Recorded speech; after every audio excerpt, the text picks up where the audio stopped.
بسم اللہ الرحمن الرحیم۔ ناظرین محترم، السلام علیکم ورحمۃ اللہ وبرکاتہ ومغفرتہ۔ آج ہم ایمان کے حوالے سے سماعت فرمائیں گے۔ ناظرین محترم، ایمان ایک مسلمان کے لیے سب سے بڑی دولت ہے۔ شیطان لعین یہی دولت چھیننے کے در پر ہوتا ہے۔ شیطان کا پہلا مشن یہی ہوتا ہے کہ کسی طرح مسلمان سے اس کا ایمان سلب کر لوں۔ اگر مسلمان سے شیطان ایمان سلب کرنے میں ناکام ہو رہا ہوتا ہے تو انسان کو گناہوں کی طرف مائل کرتا ہے تاکہ انسان سے گناہ کروائے۔ ایمان کے حوالے سے علماء اسلام ارشاد فرماتے ہیں جس کا خاتمہ ایمان پر ہوا ہوگا تو یہ دو صورتیں ہوں گی، یا تو اللہ تبارک و تعالی اسے اپنے فضل سے معاف فرما کر بلا حساب و کتاب کے جنت کا داخلہ عطا فرمائے گا، یا اللہ تبارک و تعالی اگر اسے سزا بھی دے گا تو یاد رکھے جس کا خاتمہ ایمان پر ہوا وہ جنت میں ضرور جائے گا، کوئی غیر مسلم جنت میں نہیں جائے گا۔ یاد رکھے مسلمان ہی جنت میں جائے گا۔ میں بھی خوش نصیب مسلمان کہ اللہ تبارک و تعالی نے میرے مطالبے کے بغیر اللہ نے مجھے ایمان کی دولت عطا فرمائی۔ اسی طرح جتنے مسلمان مجھے سن رہے ہیں آپ بھی خوش نصیب ہیں۔ اگر کوئی غیر مسلم ہمیں سن رہا ہے تو ہم اسے دعوت اسلام دیتے ہیں۔ یاد رکھے نجات اسلام کو قبول کرنے میں ہے۔ اگر بندے نے اسلام قبول نہیں کیا، دنیا میں بظاہر کتنی بھی نیکیاں کرتا رہے، اللہ تبارک و تعالی غیر مسلم کو دنیا میں ہی صلہ دے دیتا ہے، لیکن اجر جو ہے، ثواب جو ہے وہ مسلمان کے لیے ہے۔ آئیے ایمان کے حوالے سے کچھ باتیں ضرور ہم سماعت فرماتے ہیں۔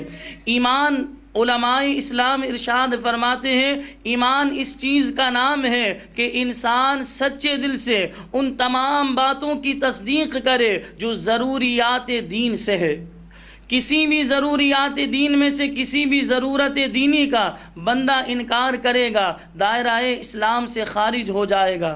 ضروریات دین سے مراد علماء اسلام ارشاد فرماتے وہ مسائل دین ہے جسے ہر عوام و خاص جانتے ہیں، جسے اللہ تبارک و تعالی کی وحدانیت یعنی اللہ کا ایک ہونا، انبیاء کرام کی نبوت، جنت و دوزخ۔ علماء اسلام ارشاد فرماتے ہیں اگر کوئی شخص جو ہے ضروریات دین میں سے کسی ایک ضرورت دینی کا انکار کرے گا وہ دائرہ اسلام سے خارج ہو جائے گا۔ مثلا کوئی شخص نماز بھی پڑھے، اذان بھی کہے، روزہ بھی رکھے، زکوٰۃ بھی دے، صدقہ و خیرات کرے، لیکن ہمارے پیارے آقا صلی اللہ علیہ وسلم کو اللہ کا آخری نبی نہ مانے تو وہ دائرہ اسلام سے خارج ہو جائے گا۔ ایسے وقت میں ہم یہ نہیں دیکھیں گے کہ وہ نماز پڑھ رہا ہے، روزہ رکھ رہا ہے، صدقہ و خیرات کر رہا ہے، یہ دیکھا جائے گا کہ ان باتوں کی تو وہ تصدیق کر رہا ہے، لیکن جو ضروریات دین میں سے بات تھی کہ نبی کریم صلی اللہ علیہ وسلم کو اللہ کا آخری نبی مانا جائے، اس کا بندہ منکر ہے۔ تو اگر کوئی شخص نبی کریم صلی اللہ علیہ وسلم کو اللہ کا آخری نبی نہیں مانے گا تو وہ مسلمان نہیں رہے گا، وہ دائرہ اسلام سے خارج ہو جائے گا۔ علماء اسلام ارشاد فرماتے ہیں اگر کسی کو کلمہ کفر کہنے پر مجبور کیا گیا تو ایسی صورت میں علماء فرماتے ہیں جو دھمکی دے رہا ہے، جو یہ کہہ رہا ہے کہ اگر کلمہ کفر نہیں بکے گا تو جان سے مار دوں گا یا کسی عضو کو تلف کر دوں گا، ایسی صورت میں علماء اسلام ارشاد فرماتے ہیں انسان کے دل میں وہی اطمینان ہو، اطمینان قلبی ہو، ایمان پر ہی جو ہے بندہ مطمئن رہے، اور زبان سے اگر کلمہ کفر ایسی صورت میں نکالے گا تو انسان دائرہ اسلام سے خارج نہیں ہوگا۔ ایمان سب سے بڑی دولت ہے۔